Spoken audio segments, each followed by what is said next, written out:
New TV news కి స్వాగతం. మొగల్రాజ్పురంలోని TDP polit bureau సభ్యుడు మాజీ ఎమ్మెల్యే బోండా ఉమామహేశ్వరరావు ఇంటి వద్ద బోండా ఉమా విలేకరుల సమావేశం జరిగింది. ఈ సందర్భంగా బోండా ఉమా మాట్లాడారు. వైసీపీ ప్రభుత్వం బడ్జెట్ ను అపహాస్యం చేసింది. బడ్జెట్ లో అన్ని వర్గాలను మోసం చేసింది ఏపీ ప్రభుత్వం. బడ్జెట్లపై చర్చకు సిద్ధం లేదా శ్వేతపత్రం విడుదల చేయాలి. గత 3 ఏళ్లుగా ఏ కార్పొరేషన్ కు నిధుల కేటాయింపులు జరగలేదు. రాష్ట్రం అప్పుల కుప్పగా మారిపోయింది. గడప గడపకి వెళ్లి జగన్ వైఫల్యాలను ఎండగడతాం. ఏపీలో జగన్ పార్టీ సింగిల్ డిజిట్ కే పరిమితం కాబోతోంది. జగన్ పెట్టిన బడ్జెట్ లో అంకెల గారడీలు తప్ప ఏమీ లేదు. ఏపీ సర్కార్ ప్రవేశపెట్టిన బడ్జెట్లపై చర్చకు సిద్ధం లేదా శ్వేతపత్రం విడుదల చేయాలి. బడ్జెట్ ని వైసీపీ సర్కార్ అపహాస్యం చేసింది. బడ్జెట్ పై ఎవరు ఆశలు పెట్టుకోవద్దు. కాగితాలకు మాత్రమే పరిమితమైన బడ్జెట్ లో అన్ని వర్గాలను మోసం చేసింది ఏపీ ప్రభుత్వం. సీఎం జగన్ కు పరిపాలన చేత కాదు. గడప గడపకి వెళ్లి జగన్ వైఫల్యాలను ఎండగడతాం. ఏపీలో జగన్ పార్టీ సింగిల్ డిజిట్ కే పరిమితం కాబోతోంది అన్నారు. ఈ సమావేశంలో టీడీపీ రాష్ట్ర కార్యదర్శి నవనీతం సాంబశివరావు, గార్లపాటి విజయ్, గంటా కృష్ణమోహన్, బత్తుల రామకృష్ణ, దాసరి ఉదయశ్రీ, గడ్డం రాజు తదితరులు పాల్గొన్నారు. వైసీపీ జగన్మోహన్ రెడ్డి పరిపాలనలో అధికారంలోకి వచ్చినాక దేశంలో కానీ గతంలో ఏ ప్రభుత్వం కూడా బడ్జెట్లో అంకెలంటే బడ్జెట్లో ఏదైతే పెట్టారో వాటిలన్నింటిని కూడా అమలు చేసి ఇవాళ 3 సంవత్సరాలు ఇది 3వ బడ్జెట్. జగన్మోహన్ రెడ్డి పెట్టే బడ్జెట్లన్నీ కూడా అంకెల గారడీ తప్ప ఎక్కడైనా కేటాయింపులు బడ్జెట్లో పెట్టినటువంటి కేటాయింపులు అమలైనయా అని ఈ ప్రభుత్వాన్ని ప్రశ్నిస్తా ఉన్నాం, సవాల్ చేస్తా ఉన్నాం. గత 3 సంవత్సరాల్లో ఏ శాఖకి మీరు కేటాయింపులు పెట్టారో ఆ కేటాయింపుల విడుదల అమలైనయా అని అడుగుతా ఉన్నాం. బడ్జెట్ మీద శ్వేతపత్రం గత ఇవాళ పెట్టిన 3 బడ్జెట్లు కానీ గత 2 బడ్జెట్లు కానీ వాటి మీద చర్చకు సిద్ధమా లేదంటే ఒక శ్వేతపత్రం విడుదల చేసే ధైర్యం ఈ ప్రభుత్వానికి ఉందా అని అడుగుతా ఉన్నాం. పెద్ద పెద్ద మాటలు చెప్తా ఉన్నారు, పెద్ద పెద్ద అంకెలు చూపిస్తా ఉన్నారు. అంకెల గారడీతో బడుగు బలహీన వర్గాల్ని, ఎస్సీలను కానీ బీసీలను కానీ మైనార్టీలను కానీ కాపులను కానీ అటు బ్రాహ్మణులు కానీ ఏదైతే కార్పొరేషన్లు పెట్టారో గతంలో 2 బడ్జెట్లో పెట్టినటువంటి నిధులు ఏ కార్పొరేషన్ కూడా ₹1 రిలీజ్ చేసినటువంటి విడుదల చేసినటువంటి నిధులు మంజూరు చేసినటువంటి దాఖలాలు లేవు. ఇవాళ బడ్జెట్ అనే దాన్ని అపహాస్యం చేసింది వైఎస్ఆర్ కాంగ్రెస్ పార్టీ ప్రభుత్వం. జగన్మోహన్ రెడ్డి అన్ని వ్యవస్థల్ని వాడుకొని వదిలేసినట్టుగానే బడ్జెట్లో మాత్రం కేటాయింపులు ఫుల్లు, అమలులో నిల్లు. ఈరోజు కూడా నిన్న జరిగిన బడ్జెట్లో 3,500 కోట్లు కాపులకు పెట్టారు, 3,000 కోట్లు రెడ్డి కార్పొరేషన్ అన్నారు, 350 కోట్లు బ్రాహ్మణ కార్పొరేషన్ అన్నారు. గతంలోనూ ఇట్లాగే పెట్టారు. వాళ్ళు అడిగితే వాళ్ళు జైల్లో పెడుతున్నారు, రోడ్ల మీద పోలీసులతో లాఠీలతో కొట్టిస్తున్నారు. ఇవన్నీ కూడా మీ వైఫల్యాలు కాదని అడుగుతా ఉన్నాం. అధికారంలోకి రావడం కోసం అనేక వాగ్దానాలు, అనేక మోసపూరిత మాటలు చెప్పి అధికారంలోకి వచ్చినాక మాట తప్పారు, మడమ తిప్పారు. వైసీపీ ప్రభుత్వం, వైసీపీ నాయకుల సందర్భంగా గుర్తు చేసుకోవాలి. ఈరోజు రాష్ట్రం అప్పుల కుప్పగా మారిపోయింది. 7 లక్షల కోట్ల పైబడి అప్పుల పాలైపోయింది. ఎక్కడికి వెళ్ళిపోయినాయి డబ్బులన్నీ? ఎవరు సౌభాగ్యానికి, ఎవరు జోబుల్లోకి వెళ్ళిపోయినాయి డబ్బులన్నీ? 7 లక్షల కోట్ల అప్పుల పాలైపోయారు. ప్రజలేమో బతకలేని పరిస్థితికి వచ్చారు. నిత్యావసర సరుకులు, నెలవారీ సరుకులు కొనుక్కోలేని పరిస్థితికి వచ్చారు. ప్రభుత్వం నడపడం చేత కాక ఇంకా ప్రజల మీద పన్నులు వేస్తా ఉన్నారు. ధరలేమో ఆకాశాలు అంటుతా ఉన్నాయి.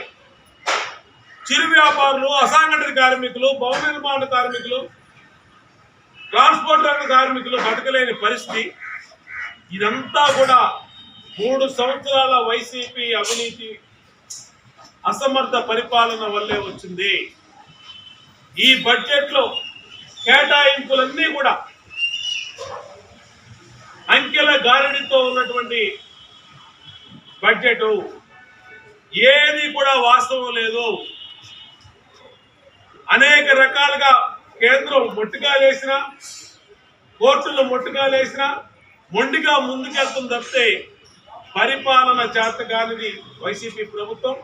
ఈ సమస్యల మీదే రాబోయే రోజుల్లోనే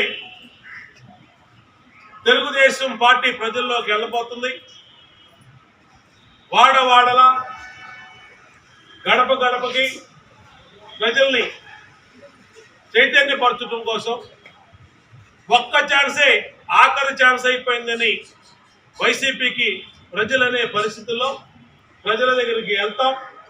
రాబోయే రోజుల్లో మళ్ళా ఈ రాష్ట్రంలో సింగిల్ డిజిట్స్కి వైసీపీ పరిమితం కాబోతా ఉంది. 160 సీట్లు పైబడి రాబోయింది. మాకు విదేశీ విద్యా విధానం వస్తుంది, మా పిల్లలకి స్కాలర్షిప్లు వస్తాయి, స్వయం ఉపాధి లోన్లు వస్తాయి.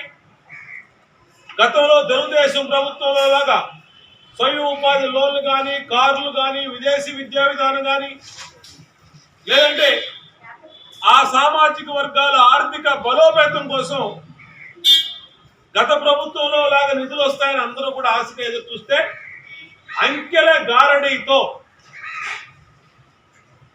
ఆ నిధులు బడ్జెట్లో కాగితాలకే పరిమితమైన తప్పితే గత 2 బడ్జెట్లో అదే జరిగింది. ఇప్పుడు కూడా సామాజిక వర్గాలకు పిలుపునిస్తా ఉన్నాం. మీరు మళ్ళా ఆశలు పెట్టుకొని మోసపోవాకండి. ఈ బడ్జెట్ నమ్మి ఇది కాగితాలకే పరిమితమైనటువంటి బడ్జెట్. గత 3 సంవత్సరాల్లో ఎస్సీ సప్లాన్ నిధులు కానీ, ఎస్సీ కార్పొరేషన్ కానీ, బీసీ కార్పొరేషన్ కానీ, కాపు ఇతర 60 కార్పొరేషన్లు పెట్టారు. ఏ కార్పొరేషన్కైనా ₹1 నిధులు ఇచ్చారేమో చూపించమని చెప్పి, విడుదల చేశారో చూపించమని జగన్మోహన్ రెడ్డి ప్రభుత్వానికి సవాల్ చేస్తా ఉన్నాం. ఎక్కడా లేదు. 3 సంవత్సరాల మోసపూరిత బడ్జెట్తో అన్ని వర్గాలు మోసపోయినాయి. ఇవాళ జగన్మోహన్ రెడ్డి పార్టీ ఆవిర్భావ దినోత్సవం జరుపుతా ఉన్నారు. ఈరోజు జగన్మోహన్ రెడ్డి మీద ఎన్నో ఆశలు పెట్టుకుని 2019లో ఓట్లు వేసినటువంటి ప్రజలందరూ కూడా తమ చెప్పుతో తామే కొట్టుకునే పరిస్థితి. 3 సంవత్సరాల జగన్మోహన్ రెడ్డి అంతులేని అవినీతి, వైసీపీ ప్రభుత్వంలో జరిగిన అంతులేని అవినీతి అంటుకుంటా ఉన్నాయి. నిత్యావసర సరుకులు ధరలన్నీ కూడా ఎందుకు పెరిగిపోయాయో వైసీపీ ప్రభుత్వం సమాధానం చెప్పాలి. ఇవాళ మీ అవినీతి వల్ల కాదా? మీరు ప్రభుత్వానికి బాధ్యత లేదా? 350 రూపాయలున్న గ్యాస్ బండ 1000 రూపాయలు అయిపోయింది. 60 రూపాయలున్న కందిపప్పు 150 రూపాయలు అయిపోయింది. 70 రూపాయలున్న మంచినీళ్ళు 180 రూపాయలు అయిపోయింది. ఇటేమో నిత్యావసర సరుకులన్నీ పెరిగిపోయినాయి, అటేమో అన్ని రకాలుగా ప్రజల మీద పన్నులు పెంచుతున్నారు. ఇంటి పన్ను పెంచారు, నీటి పన్ను పెంచారు, మరుగుదొడ్ల మీద పన్ను వేశారు, కొత్తగా చెత్త మీద పన్ను వేశారు, ఇంటి పన్నులు పెంచారు. అనేక జీవోలు 196, 197, 198 ఓటీఎస్ స్కీములు అన్నారు. ప్రభుత్వ స్థలాల్లో నివసించే వాళ్ళకి ₹1,00,000 ట్యాక్సులు కట్టమంటున్నారు. అన్ని రకాలుగా కూడా అన్ని వర్గాల ప్రజలు జగన్మోహన్ రెడ్డి 3 సంవత్సరాల పరిపాలనలో వాళ్ళ జీవితాలే తలకిందులు అయిపోతే పార్టీ ఆవిర్భావ దినోత్సవం ఏ విధంగా మీరు పేదల కోసం చేశారని చెప్పుకుంటారు. రాష్ట్రంలో మీరు అధికారంలోకి వచ్చినాక మీ అవినీతికి దడిసి 140 పరిశ్రమలు పెట్టుబడులు పక్క రాష్ట్రాలకు వెళ్ళిపోయిన మాట వాస్తవం కాదా? గత ముఖ్యమంత్రి చంద్రబాబు నాయుడు గారి హయాంలో వచ్చిన పెట్టుబడులు కూడా మీ అవినీతి వల్ల పరిశ్రమలు పారిపోయినటువంటి సందర్భం. అమరావతి రాజధాని విధ్వంసం చేయడం వల్ల రాష్ట్రం మొత్తం అభివృద్ధిలో పయనించే పరిస్థితుల్ని మీ అవగాహన లేమి వల్ల ఒక వర్గం మీద, ఒక పార్టీ మీద, ఒక ప్రాంతం మీద కక్షతో నాశనం చేసింది మీరు కాదా? ఇవాళ ఎన్నిటికి ఫలితం మీరు చేసిన పాపాలకి ప్రజలు ఫలితం. డబ్బు మీద ఆశ ఇవాళ ప్రజలు అష్ట కష్టాలు పడతా ఉన్నారు. ఇవాళ అన్ని వర్గాల ప్రజలు రోడ్ల మీదకి వచ్చారు. జాబ్ క్యాలెండర్ 2,36,000 మంది ఉద్యోగాలు అన్నారు. ఇవాళ యువత బయటకు వచ్చి ఉద్యోగం జాబ్ ఎక్కడారంటే వాళ్ళ మీద అక్రమ కేసులు పెట్టి లోపలేస్తున్నారు. మీరు హామీలు ఇచ్చిన అంగన